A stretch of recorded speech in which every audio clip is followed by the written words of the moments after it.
Hi everyone, I'm Troy Richardson and we are with Nathan Connell and you're on, okay, we'll try that again.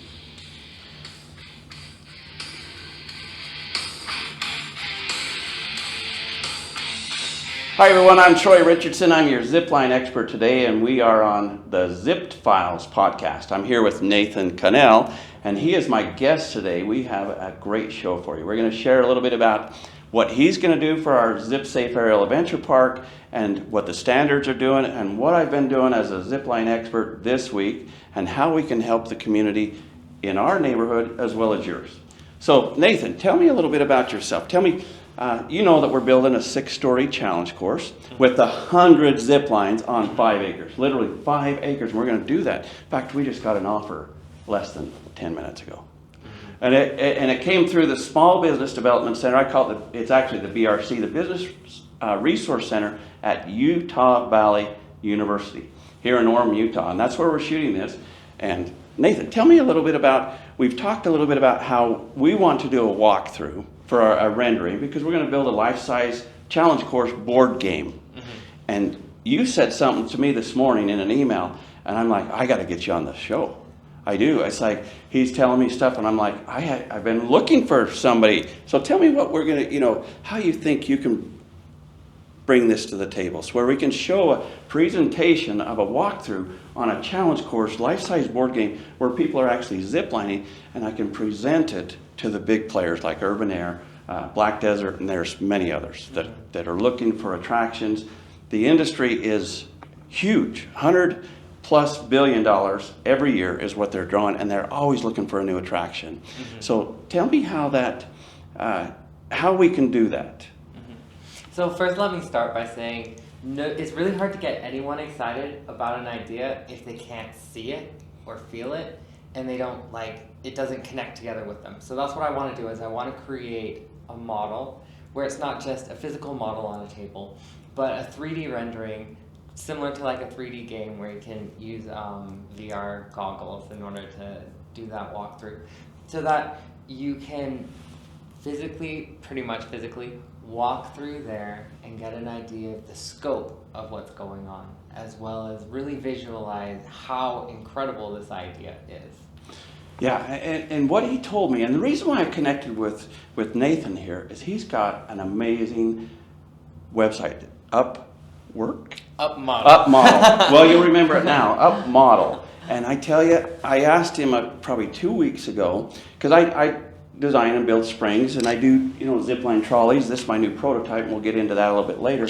But I needed somebody to give me some more prices on springs, and so I give him the parameters. And we didn't really know each other. We'd seen each other in 1 Million Cups, which is a beautiful gathering that we do on Wednesdays over here at the BRC in Orem.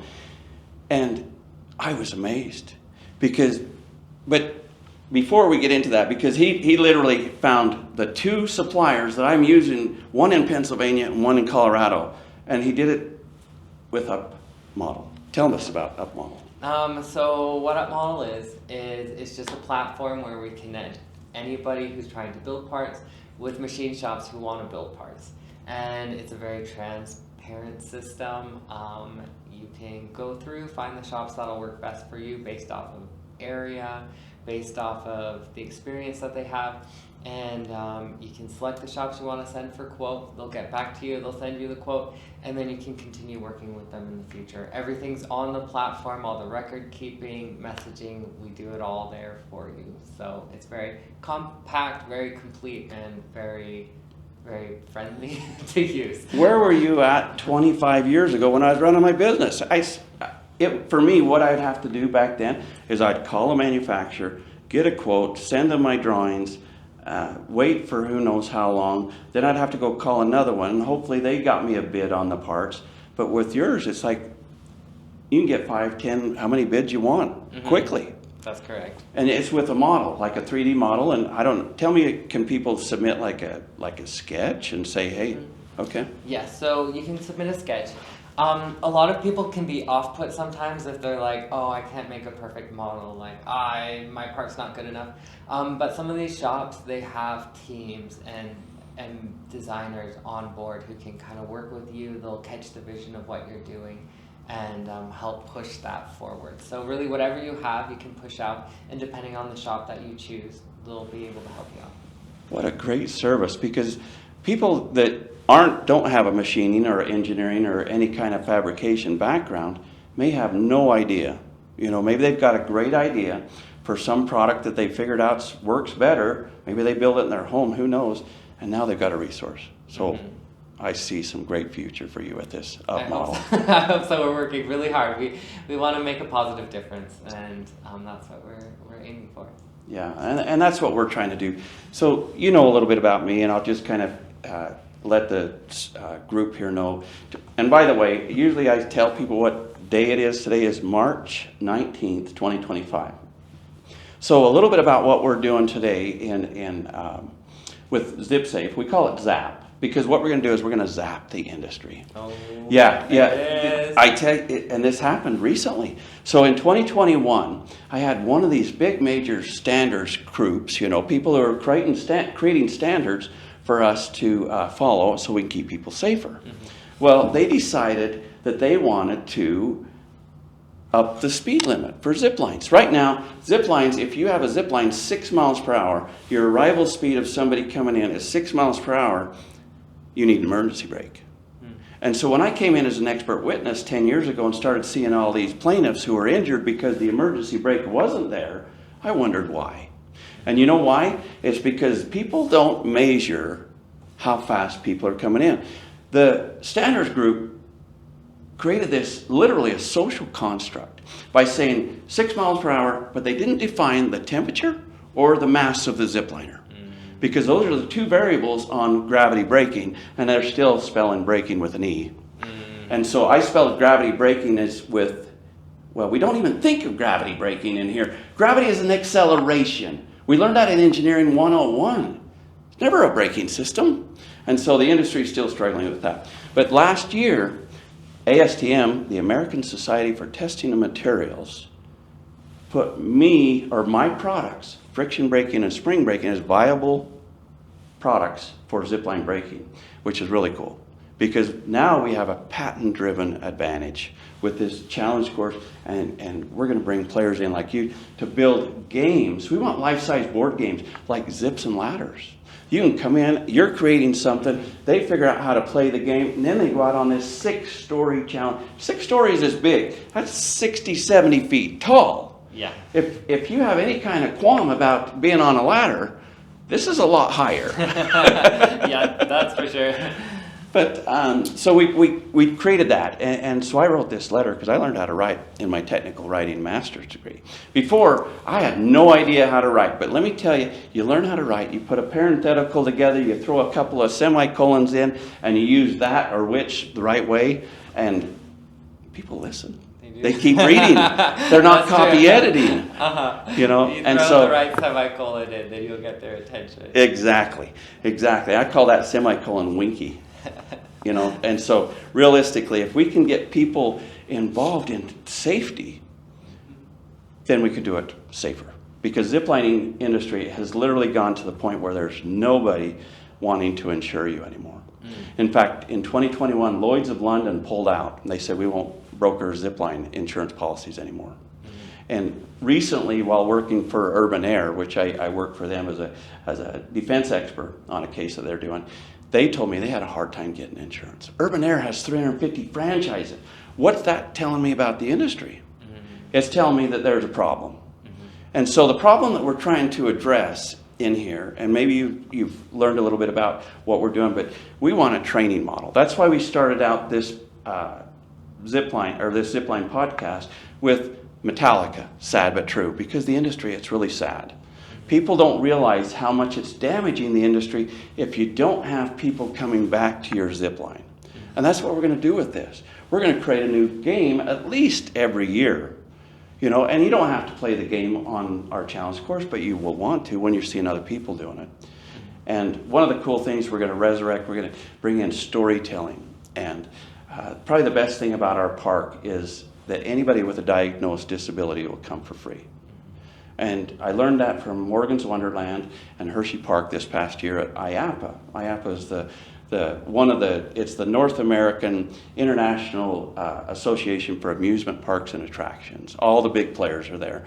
If you're ever in Orlando in November, the second week, buy a ticket to IAPA, because you're going to see all the new rides. You're going to see all the big players, Disney, Universal, Six Flags, and they're going to be showcasing all their new stuff. But so you asked me about maybe doing a different board game, and have you thought about that? Have you thought of, I mean, I don't know how many games you played as a kid, but I think a lot of the kids' games that we played, we can play on this challenge course. What do you think? So I think that it would be really, really wise if we have certain games for different age ranges or different abilities. So we'd want to keep in mind that if we're going to have people with diagnosed disabilities, we're going to want to be able to make sure that the games have that in mind, that they're accessible and that they're not just, hey, here's something for you to do, but they're really engaging. Yeah. And I think that's going to be the secret sauce. We want engaging, fun games, things that people will think that were so fun that they'll be begging their parents to go back again. Yes, and it's going to be kind of like a wellness center. We're going to have ambassadors. We're going to use the model of the SMILE acronym, spread more inspiration, love, and encouragement. Because we want people, when they come to our park, to meet our ambassadors, because they're not going to be really staff. They're going to be ambassadors, and our ambassadors are going to be trained to rescue, inspect, train. These are going to be the top people. The jobs are going to be great there, and the innovation that we're going to do is amazing. One of the things we're going to do is we're going to use friction braking trolleys. So this is my new trolley. It's a 3D printed trolley. So it literally has a brake and a brake, two brakes. The zipline world today has two wheels. Two wheels, they call it a pulley. Can you imagine riding a pulley on something that travels at the speed of gravity? I mean, you have a little bit of friction, but Petzl, one of the big pulley builders, told me that pulley travels at 95% gravity. And if you've ever fallen off a ladder, that's pretty fast. That is pretty fast. That's pretty fast. And so what we do is we defy gravity. We did this at Park City Mountain Resort 23 years ago.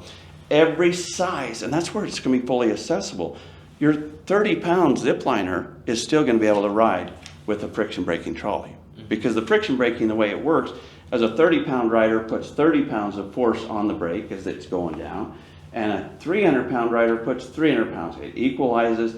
And basically, this location for this little carabiner can be moved in between the wheel for slope, not weight of rider. But it'll also be able to be changed at least one place when the temperature changes, because temperature shrinks steel cables or it makes it grow. And that's why people have problems in the industry, is there's too many variables. And so we're trying to address that with the Zip Safe Aerial Adventure Park. The game thing is mostly just trying to get people out and have fun and make a difference. The storytelling, William Boardman. Yes. Oh, we all know William Boardman. He was on my first podcast. I don't know if we completely released that. He probably wants a little better take. He is incredible. He is. What a person. Yes. And so he's on my board. So my board is stacked, and I can see you being somewhere in this. I really can. I can see you taking this virtual walkthrough to a level that I can go in, or my I'm thinking my publicity expert is going in, and she's teaching. I mean, somebody like Dax, or not Dax, but X. And you saw X present today. He is very charismatic. X is on my board. And he wants to take this to another level. In fact, he recently got me in with Orem City. And so last week we went up and met. We were trying to meet with the mayor. He knows the mayor quite well. And I ended up getting a call from Ryan Clark and I believe her name is Kathy Lewis over the economics development. And they're looking at a park up Pearl Canyon that we might be able to put this. And so this might transpire by, who knows? I know when we built the Park City Mountain Resort zipline, we got the go-ahead somewhere in March, and we had it up and running by the 24th of July. That's incredible. Yeah, and if you know what the Park City Mountain Resort zipline is, that's a big set of towers that are spread out over 4,000 feet, 600 elevation change, and we've stopped everyone safely. 0 braking-related accidents. Now, let me tell you something. I always like to, kind of leave people with some information. And that's one of the reasons why we call it the zipped files, is because I've investigated over 200 accidents. And of the accidents, I always learned something. I always learned, was it training that went wrong? Was it equipment? Was it compliance? You know, and I found those. And so one of the things that I did recently is I went on and I looked at a manufacturer, a company, big company. I mean, they as soon as I responded to them and told them that they had problems with their waiver, their digital waiver, they were immediately on it. I was impressed. But I'm just trying to help them. So I went through their digital waiver that people sign when they go into a trampoline park or into a Disney park or whatever. And I said, you're missing it. You're not saying what you're actually going to do. And what they weren't saying is they weren't saying they were going to follow the standards. They weren't saying they were going to follow the regulations. And they weren't saying that they were going to follow the manufacturer's guidelines. All three of those are gross negligence. So if you fall over, break an ankle, anything at one of these parks, what they're counting on is 99 out of 100 people will say, oh, I signed a waiver. That was expected. And it's not. You know, I'm traveling in a couple of weeks for a wrongful death case. And I do one a year. And it's taxing. You know, my good friend John Skidmore, and he was I'm going to get him on the show as well. He's our psychologist. He's going to be the guy that comes in and we work with our staff and all this other thing. But he stopped his practice because he watched the movie Oliver. And that's kind of where I'm at with building this ZAAP Safe Aerial Adventure Park. People don't want to buy these things from me because I investigate their accidents. I'm driving the insurance out of business, literally. But we're going to find an insurance company. We might even go to Lloyd's of London and say, we do it safer. Bring us back. We will promise you that anybody that uses friction braking trolleys that are fail-safe and our spring system will not have 50% of the accidents. And that's what it is. One insurance company told us in 2020 that over 50% of all zipline accidents were braking related. You know, what, to me that's like, wait a minute. You know, Park City is at 0 braking accidents, but the industry is literally believing conjecture rather than facts. Because I have the historical data or the empirical data of things that went wrong. But they are believing, oh, we don't need an emergency brake on every zip line. But I think that's wrong. But I'm so grateful to have you here with me. I'm trying to think if there's some other things that maybe you are thinking about that you can tell us about, that maybe you can elevate, because it's not about me. It's about me wanting to stop investigating accidents is what it's about, and get my products out there. So tell me, because you could probably see that our springs can be made with UpWork, UpModel. And UpModel is going to be on your mind. Even though I say UpWork, it's UpModel. Yeah, I'm just excited. Tell me, who have you been helping? Because I know this is fairly new for you. Yeah, so we've been doing a lot of work out of California as we've been doing UpModel and setting that all up. We just finished some of our preliminary testing to make sure everything works right, and we're really, really excited because it all seems to be going through the way that we want it to. We've got some companies like Teledyne has been sending orders through. It has just been fantastic. Super big learning experience. Enjoy that.